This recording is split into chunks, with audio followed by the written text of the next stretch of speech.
इस वीडियो में IGNOU BEd entrance exam 2025 का teaching learning and the school का क्वेश्चंस प्रैक्टिस करेंगे। आपको पता होगा अगर बीएड एंट्रेंस एग्ज़ाम में बढ़िया रिजल्ट करना है तो आपको प्रीवियस क्वेश्चंस प्रैक्टिस करना अनिवार्य है। चलिए स्टार्ट करते हैं। लास्ट तक क्लास को पूरा ज़रूर देखिएगा। Question number 56, Which of the following levels is called introspective level of teaching? निम्न में से कौन सी लेवल को इंट्रोस्पेक्टिव लेवल ऑफ टीचिंग कहा जाता है?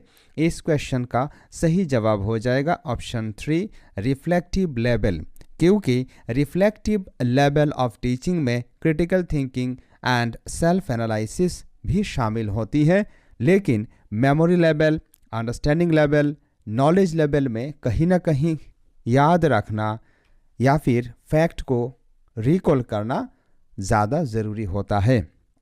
आगे बढ़ते हैं। Question number 57, choose the incorrect statement related to teaching and learning. शिक्षण और अधिगम के संबंध में बताए गए निम्न में से कौन सा कथन गलत है? रॉन्ग स्टेटमेंट को यहाँ हमें फाइंड आउट करना है, याद रखिएगा। Option 1, the goal of teaching is to make changes in behaviour.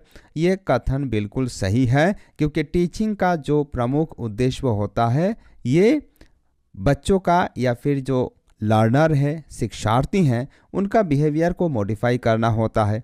तो ये कथन बिल्कुल गलत नहीं है, सही है। Option 2, teaching and learning are interrelated. ये कथन भी बिल्कुल सही है, क्योंकि शिक्षण और अधिगम एक दूसरे के साथ जुड़ा हुआ विषय है।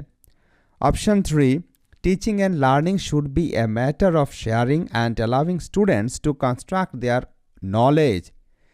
अधिगम और शिक्षण एक दूसरे के साथ जुड़ा हुआ विषय है और इसमें शेयर करना शामिल होता है। इसके साथ साथ बच्चों को खुद का ज्ञान खुद गठन करने के लिए भी मौका हमें देना चाहिए। तो ये भी बात बिल्कुल सत्य है।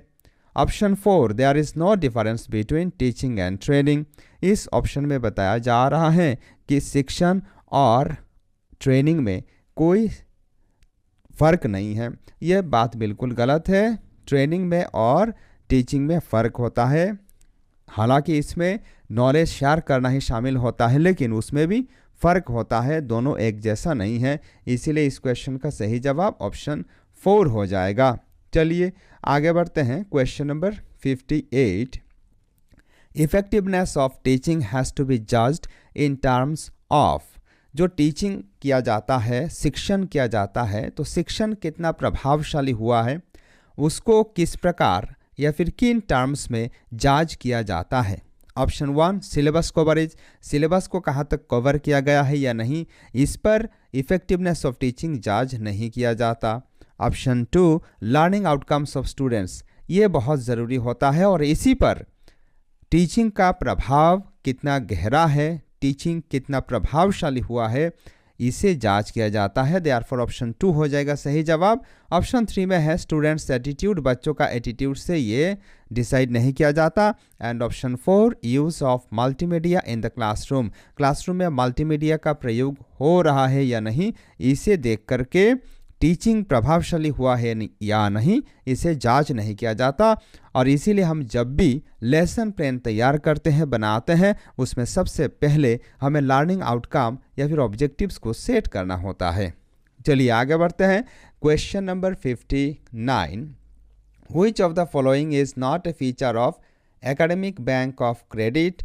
यानी कि इसे संक्षेप में ABC अकाउंट कहा जाता है। ABC, ये ABC क्या होता है? एक यूनिवर्सिटी से अगर आप शिफ्ट लेकर के दूसरा यूनिवर्सिटी में जाना चाहते हैं तो आप इस प्रोसेस के माध्यम से आपका जो पहला क्रेडिट है तो उन क्रेडिट को आप ट्रांसफ़र कर सकते हैं। आपको पता होगा।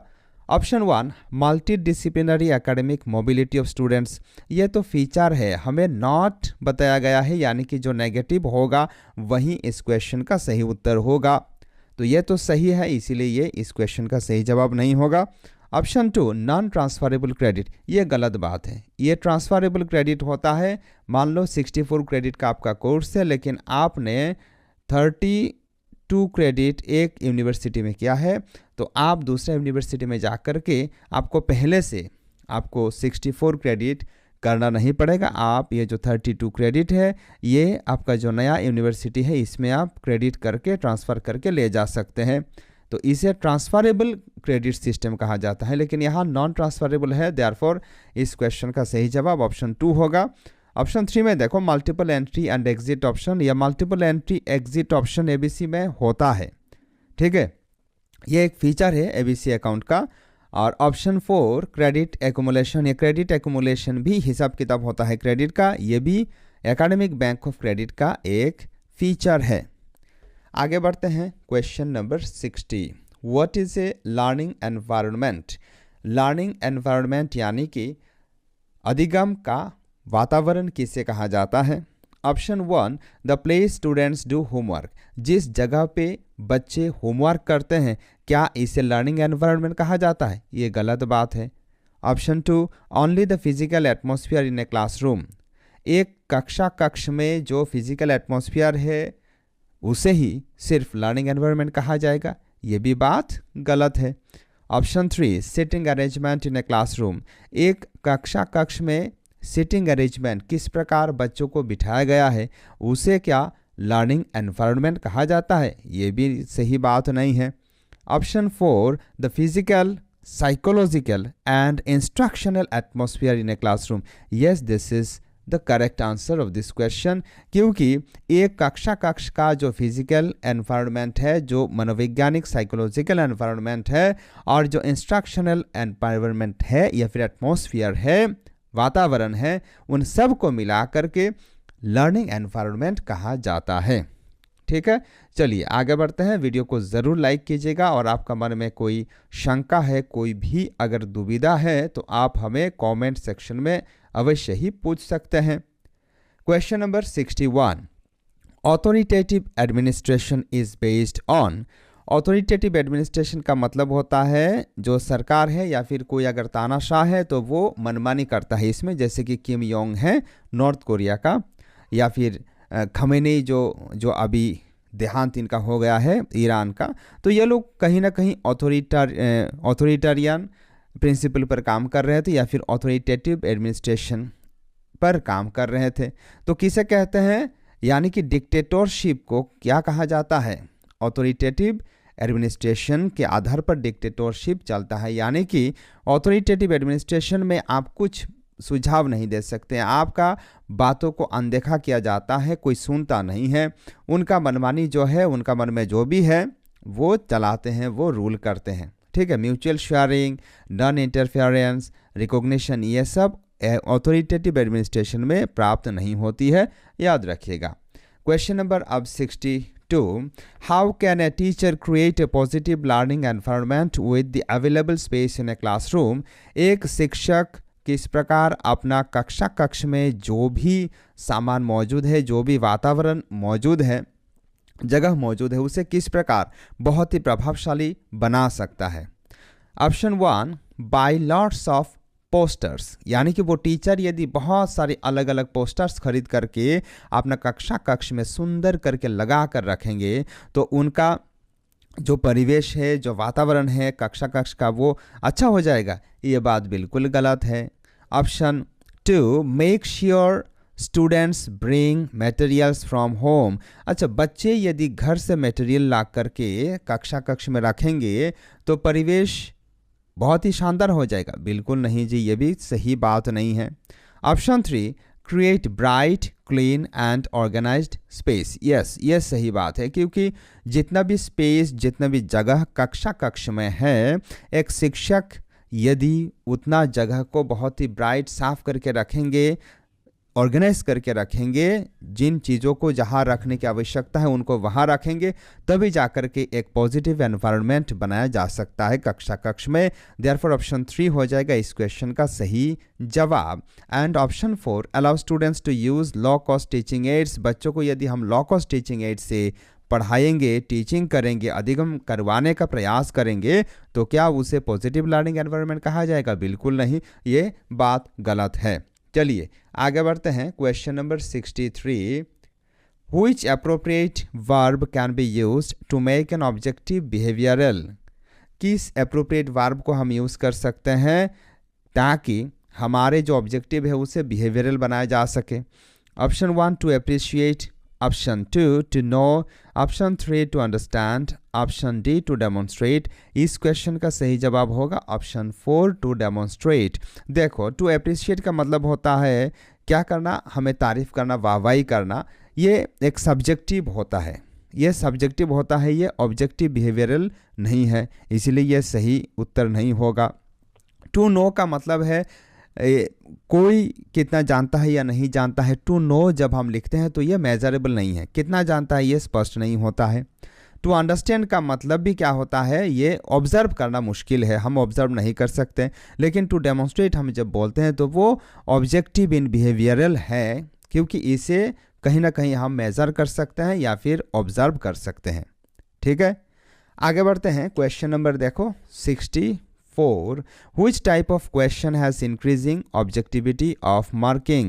Increasing objectivity of marking यानी कि ऑब्जेक्टिविटी धीरे धीरे क्या होगा, मार्किंग में बढ़ता ही जाएगा।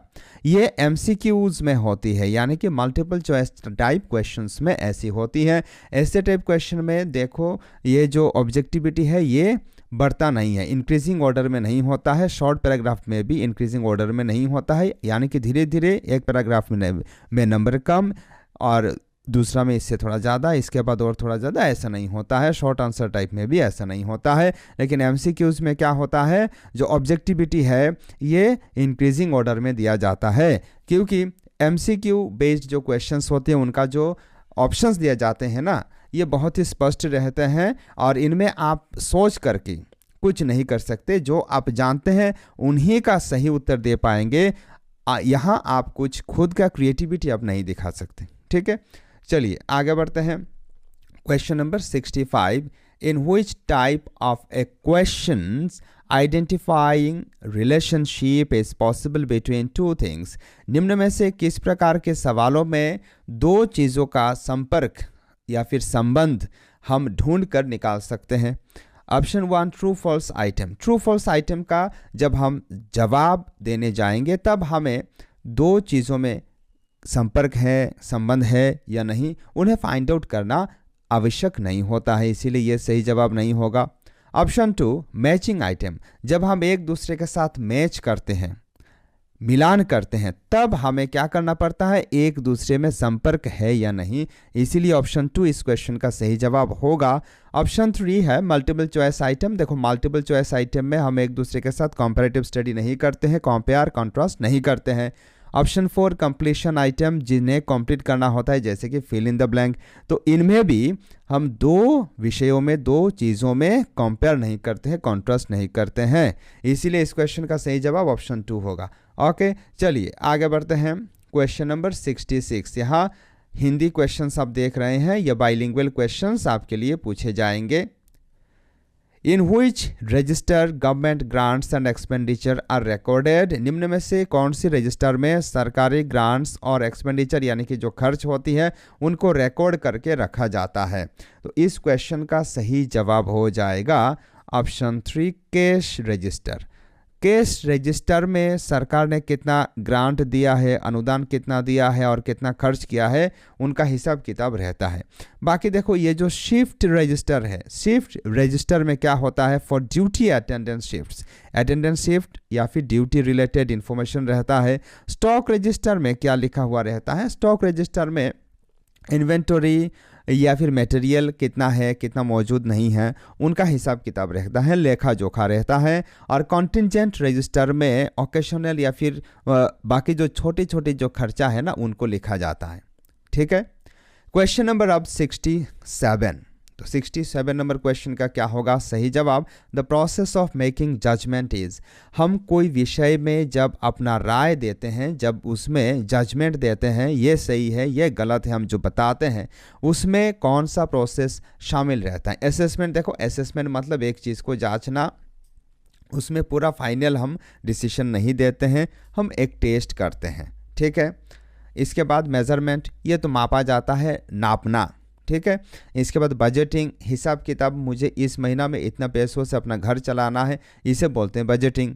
Evaluation, yes this is the right answer, क्योंकि एक विषय में मान लो कोई अगर केस है, कोई घटना है, उसमें कौन दोषी है कौन दोषी नहीं है, उसे एक जज जब राय देते हैं, अपना जो वर्डिक्ट देते हैं, जजमेंट देते हैं, तो उन्हें पूरा प्रोसेस, घटनाक्रम को पूरा शुरू से लेकर के अंत तक क्या क्या घटित हुआ है उन सारे विषयों को जांच करना होता है, तो इसे इवैल्यूएशन कहा जाता है। देयरफॉर ऑप्शन 4 हो जाएगा इस क्वेश्चन का सही जवाब। आगे बढ़ते हैं, question number 68। A class 10 student is attending a fitness programme besides his regular class hours is an example of.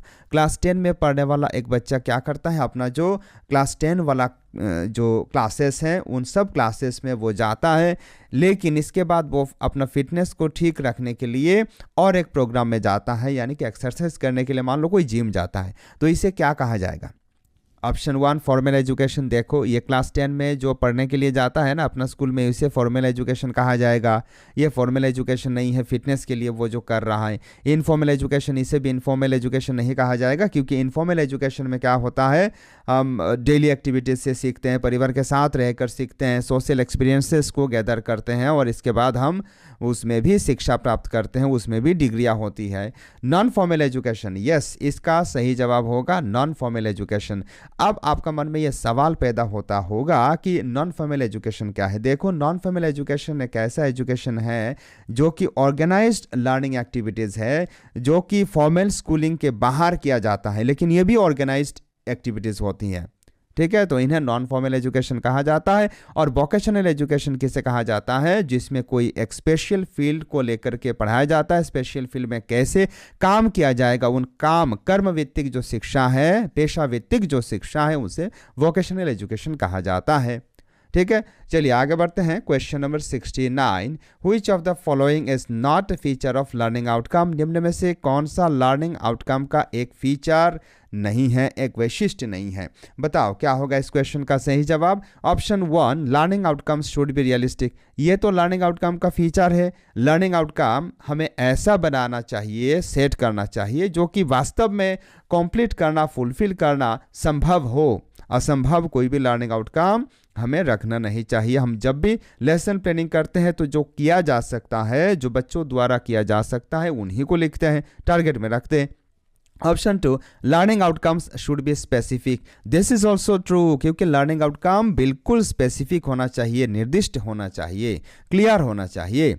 Option 3 learning outcomes should be simple. Learning outcome simple भी होना चाहिए, यह भी कथन बिल्कुल सही है। Option 4 learning outcomes should focus on learning process. देखो यहाँ बता रहा है कि ये जो लर्निंग आउटकम है ये अधिगम की प्रक्रिया पर फोकस करेगा, ये बात गलत है। लर्निंग आउटकम अधिगम किस प्रक्रिया, किस प्रोसेस के तहत किया जाएगा, इस पर फोकस नहीं करता है। Therefore option 4 is the correct answer. आगे बढ़ते हैं, क्वेश्चन नंबर अब 70, which of the following is not related with affective domain. निम्न में से कौन सा अफेक्टिव डोमेन के साथ जुड़ा हुआ नहीं है। नॉट है, याद रखिएगा, यानी कि नेगेटिव ऑप्शन यहाँ सही होगा। Option 1 articulation. अब आइए हम समझ लेते हैं यह आर्टिकुलेशन क्या है। तो आर्टिकुलेशन किसके साथ जुड़ा हुआ है, यह साइकोमोटर डोमेन के साथ जुड़ा हुआ है, और साइकोमोटर डोमेन में कोई स्पेसिफिक स्किल, एक्शन, एक्सप्रेशन जुड़ा हुआ होता है। ऑप्शन 2 है रेस्पॉन्डिंग। रेस्पॉन्डिंग क्या है, जब हमें कोई सवाल पूछा जाता है तो हम उसका जो मीनिंग है उसे समझ करके उसका जवाब देते हैं, रेस्पॉन्स करते हैं, तो उसमें एक्टिव पार्टिसिपेशन शामिल होता है, रिएक्ट करना शामिल होता है। वैल्यूइंग का मतलब क्या है, कोई एक चीज़ है उसका महत्व हम समझते हैं, recognising the worth of something, तो उसे वैल्यूइंग कहा जाता है। इसके बाद है रिसीविंग, ग्रहण करना, विलिंगनेस टू पे अटेंशन। तो इस क्वेश्चन का सही जवाब हो जाएगा ऑप्शन 1। क्यों ऑप्शन 1 होगा, देखो अफेक्टिव डोमेन में कौन सी चीज़ें शामिल होती हैं। अफेक्टिव डोमेन में मोटर एक्टिविटी भी शामिल होती हैं, खुद एक्टिव पार्टिसिपेशन करना भी शामिल होता है, स्किल, एक्शन शामिल होता है, तो इसीलिए आर्टिकुलेशन हो जाएगा सही जवाब। आगे बढ़ते हैं, क्वेश्चन नंबर 71। यहाँ आप देख सकते हैं हिंदी में क्वेश्चंस को ट्रांसलेट करके पूछा गया है। क्वेश्चन नंबर 71 देखो, what is the name of the national assessment centre as proposed by national new education policy 2020। NEP 2020 में जो प्रपोज किया गया है एक नया असेसमेंट सेंटर, उसे क्या कहा जाता है? तो याद रखिएगा, उसे परख कहा जाता है, PARK। ये परख का फुल फॉर्म होता है performance assessment review and analysis of knowledge for holistic development. तो परख के बारे में एनईपी 2020 में बहुत जोर दिया गया है। क्वेश्चन नंबर अब 72, what is the age covered in school education according to NEP 2020? नई शिक्षा नीति 2020 के तहत स्कूल एजुकेशन में कौन कौन सी एज ग्रुप शामिल है? तो इस क्वेश्चन का सही जवाब हो जाएगा ऑप्शन 2, एज 3 to 18 शामिल है। तो 3 to 18 में क्या क्या है याद रखिएगा, ये एनईपी 2020 के तहत 4 भागों में बांटा गया है स्कूलिंग को, स्कूल एजुकेशन को। पहला स्टेज है फाउंडेशनल स्टेज, जो कि 3 साल से 8 साल का जो उम्र वाले जो बच्चे हैं उनको दिया जाएगा। इसके बाद है प्रिपरेटरी स्टेज, जो 8 साल से 11 सालों का बच्चे हैं उनको दिया जाएगा। मिडिल स्टेज में 11 साल से लेकर के 14 सालों का बच्चे शामिल होते हैं। और सेकेंडरी स्टेज है इसके बाद अंतिम स्टेज, जिसमें 14 से लेकर के 18 आयु वर्ष का बच्चे या विद्यार्थी शामिल होते हैं। आगे बढ़ते हैं क्वेश्चन नंबर 73। यहाँ असर्शन रीजनिंग दिया गया है। यहाँ असर्शन ए में दिया गया है, learner centred approach is one where learner is the centre of all learning. ये कथन बिल्कुल सही है। लर्नर सेंटर्ड अप्रोच इसे ही कहा जाता है जिस अप्रोच में, जिस प्रोसेस में, प्रक्रिया में क्या होता है, शिक्षार्थी ही सब कुछ का केंद्र में रहता है। तो ये कथन बिल्कुल सही है। इसका रीजन क्या दिया गया है, देखो, students in middle school learn best when asked to reproduce the text as it is. यह बताया गया है कि मिडिल स्कूल में जब बच्चे रहते हैं तब इनको जब टेक्स्ट को रिप्रोड्यूस करने के लिए यानी कि मुखस्त करके ये बोल देने का बात है, यहाँ रट्टू तोता वाला बात है यहाँ। तो रट करके बच्चे बिल्कुल एज इट इज रट देते हैं सबसे ज़्यादा मिडिल स्कूल में। ये बात बिल्कुल गलत है, बिल्कुल गलत है। इसीलिए इस क्वेश्चन का सही जवाब हो जाएगा A is true but R is false, यानी कि यहाँ जो रीज़न है ये गलत है और असर्शन सही है। ठीक है, आगे बढ़ते हैं क्वेश्चन नंबर अब 74। यहाँ एक फुल मीनिंग दिया गया है, SEDG का फुल फॉर्म क्या है? इसका फुल फॉर्म होता है socio economically disadvantaged groups. Option 2 होगा इसका सही जवाब। ठीक है, चलिए आगे बढ़ते हैं question number 75। In which level of teaching the learner gets an opportunity to discriminate between positive and negative exemplars of concepts? तो कौन सा लेवल ऑफ टीचिंग में एक शिक्षार्थी पॉजिटिव नेगेटिव एग्जाम्पल्स को आसानी से समझ सकता है, धारणाओं को समझ सकता है? Option 1 understanding level, option 2 evaluative level, option 3 memory level and option 4 reflective level. तो इस क्वेश्चन का सही उत्तर हो जाएगा इवैल्यूएटिव लेवल। जब इवैल्यूएटिव लेवल में बच्चा रहता है तो क्या करता है, देखो एक एक करके हम समझेंगे। इवैल्यूएटिव लेवल में जब रहता है तो उसमें लर्नर्स आर एनकरेज्ड टू जज, कंपेयर और डिस्क्रिमिनेट बिटवीन एग्जाम्पल्स। तो इवैल्यूएटिव लेवल में क्या किया जाता है, जो शिक्षार्थी हैं शिक्षार्थियों को उत्साह दिया जाता है ताकि वो अपने आप से कोई चीज़ सही है या गलत है उसे जांच करे, उसे परखे, कंपेयर करे, एक दूसरे के साथ तुलना करे, तुलनात्मक स्टडी करे, इसके साथ साथ वो खुद का भी दिमाग लगाए। तो इसीलिए यहाँ ऑप्शन 2 होगा सही जवाब। बाकी देखो अंडरस्टैंडिंग लेवल में क्या होता है, अंडरस्टैंडिंग लेवल में कहीं ना कहीं आइडियाज़ जो है उन्हें कंप्रीहेंड कहाँ तक किया गया है इसे जांच किया जाता है। और मेमोरी लेवल में रिकॉल ऑफ फैक्ट्स को कहाँ तक याद किया गया है या नहीं उससे देखा जाता है। और रिफ्लेक्टिव लेवल में क्या होता है, यहाँ इंट्रोस्पेक्शन और सेल्फ एनालिसिस, खुद के साथ एनालिसिस जुड़ा हुआ होता है। ठीक है, चलिए आगे बढ़ते हैं क्वेश्चन नंबर 75 के बाद अब हम क्वेश्चन नंबर 76 पे आएंगे। कॉन्सेप्ट फॉर्मेशन डिपेंडेड अपॉन, जो भी धारणा हम बच्चों को देने का प्रयास करते हैं तो ये जो कॉन्सेप्ट का फॉर्मेशन होता है, ये कॉन्सेप्ट का फॉर्मेशन किस पर निर्भर करता है? Option 1 learning, yes this is the correct answer. Learning पर कॉन्सेप्ट फॉर्मेशन डिपेंड करता है, ठीक है, क्योंकि लर्निंग का एक ऐसा प्रक्रिया है, अधिगम एक ऐसा प्रक्रिया है जिसके माध्यम से हम कोई भी एक धारणा को अपना दिलो दिमाग में बिठा लेते हैं, समझ लेते हैं। ट्रांसफर के माध्यम में क्या होता है? देखो, ट्रांसफर का मतलब होता है कि हमें जो पहले से मालूम है उसे एक नया सिचुएशन में, न्यू सिचुएशन में किस प्रकार हम अप्लाई करते हैं, उसे ट्रांसफर कहा जाता है। क्रिएटिविटी किसे कहा जाता है? नई नई धारणाओं को जन्म देना, उसे क्रिएटिविटी कहा जाता है। और इमेजिनेशन किसे कहा जाता है? इमेजिनेशन में क्या होता है? मेंटल इमेजेस, हम दिमाग में क्या करते हैं, कुछ ना कुछ इमेजेस का क्रिएशन करते हैं, उसे इमेजिनेशन कहते हैं, ठीक है। क्वेश्चन नंबर अब 77, the tool of summative evaluation is, summative evaluation का टूल निम्न में से कौन सा है? Option 1 daily assessment. तो डेली असेसमेंट क्या है? एक्चुअली डेली असेसमेंट एक फॉर्मेटिव असेसमेंट है। फॉर्मेटिव इवैल्यूएशन में हम क्या करते हैं, हम बच्चों का जो समस्या है उसे फाइंड आउट करने का प्रयास करते हैं और उनको फीडबैक भी शेयर करते हैं ताकि बच्चों का जो दिक्कत है वो साथ साथ ठीक हो जाए, इम्प्रूवमेंट आ जाए बच्चों में। क्लासरूम ऑब्जर्वेशन, ये क्लासरूम ऑब्जर्वेशन क्या है? क्लासरूम ऑब्जर्वेशन कहीं ना कहीं फॉर्मेटिव इवैल्यूएशन के साथ जुड़ा हुआ है। क्लासरूम में जो भी हम गतिविधियां करवाते हैं और उनको ऑब्जर्व करते हैं, इसके साथ साथ जिन बच्चों में हम कोई समस्या हमें देखने को मिलती है एज ए टीचर, हम उन्हें दूर करने का प्रयत्न करते हैं। तो इसीलिए क्लासरूम ऑब्जर्वेशन भी समेटिव इवैल्यूएशन का टूल नहीं होगा।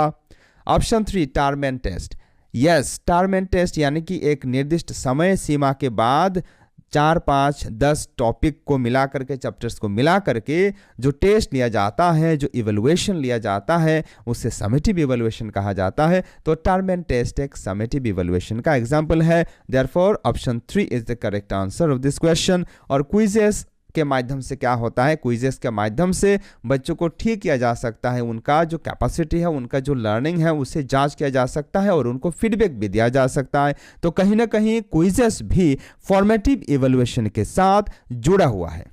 ओके, चलिए आगे बढ़ते हैं। Question number 78, attitudes, values and interest are reflected by, तो दृष्टिकोण, इसके साथ साथ मूल्य प्रदान करना, रुचि, रुझान, ये किसके साथ जुड़ा हुआ है, ये किस में रिफ्लेक्ट होता है?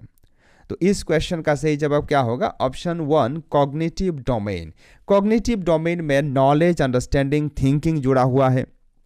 इसके बाद एफेक्टिव डोमेन, एफेक्टिव डोमेन में क्या क्या जुड़ा हुआ है? एफेक्टिव डोमेन में इंटरेस्ट, इसके साथ साथ वैल्यूज, एटीट्यूड जो जुड़ा हुआ है, इसीलिए ऑप्शन 2 होगा सही जवाब।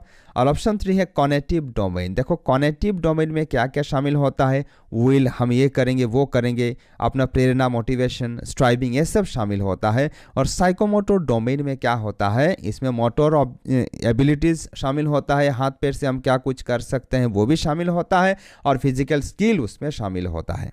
ओके, चलिए आगे बढ़ते हैं। क्वेश्चन नंबर 79, यहाँ फॉर्मेटिव इवैल्यूएशन से जुड़ा हुआ क्वेश्चन पूछा गया है। फॉर्मेटिव इवैल्यूएशन इज, अच्छा फॉर्मेटिव इवैल्यूएशन क्या होता है? अभी अभी हमने इस पर बात किया है, चर्चा किया है कि फॉर्मेटिव इवैल्यूएशन क्या होता है।